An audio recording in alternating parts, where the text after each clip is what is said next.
बिस्मिल्लाहिर्रहमानिर्रहीम।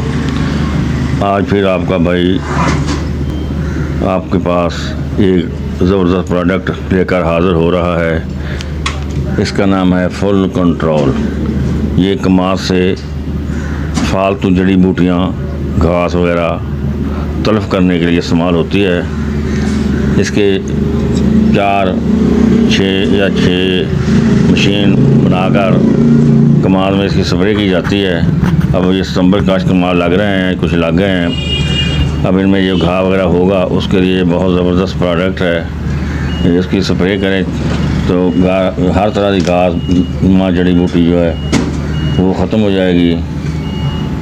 और इसको स्प्रे करने के बाद अच्छी तरह फसल को पानी लगा दें तो ये फसल को बहुत बढ़ोतरी देगा और फसल का कोई नुकसान नहीं होगा और फालतू जड़ी बूटियाँ जो हैं वो ख़त्म हो जाएंगी। आज के लिए इतना ही, फिर कल फिर से।